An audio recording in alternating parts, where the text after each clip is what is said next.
Yes, Margie. Gaano kaingay? Kasi para makarating kayo dito sa face-to-face sa reklamo ninyo. Maingay po, ma'am. Kalabog sa dingding, kalabog na din po, ma'am, sa sa sahig nila. Tapos minsan po nagliliparan yung mga plato kay binabato po niya. Kinakatok po namin, "Ay, wag kayo maingay diyan." Ginaganyan po namin. Tapos Okay, pero- mananahimik, saglit lang po, ma'am. Mamaya na naman ulit.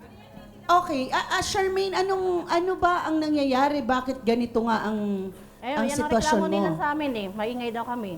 Maingay naman talaga kayo. Hindi naman Sige, kayo oo magre-reklamo na. kung di kayo maingay. Ang aso Hindi niyo, ko- maingay Kasi na may din. trabaho kami. Ate kayo Charmaine, wala. Ate Anytime Charmaine, kayo ano bang madalas yung matulog pagawa? kami. Anong Hindi madalas yung pwedeng pagawa hindi yan? matulog. Sandali ha, anong madalas yung pagawa yan? Magiinuman kayo, masimula, siyempre di naman bumibili kayo ng alak, galit na kagad kayo, di ba? Seloso. So pag-upo nyo, paano po? Pwede pa kwento lang po Seloso para... po siya, seloso. Pinagsaselosan ka. Sa anong paraan? Bakit? Eh nga ko, ayaw niya may kausap akong iba, lalaki, sa cellphone, ka-chat, o ano. Babasahan niya, biblock niya.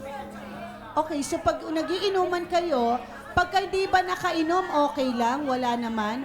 Pero pag nakainom, dun na nagkakaroon ng sumbatan. Check, check. Nako, ewan ko, Ate Charmaine, at baka hindi kayo makatagal sa lugar na yan, wala kayong matuluyan. One day, baka sa lansangan na lang kayo pulutin.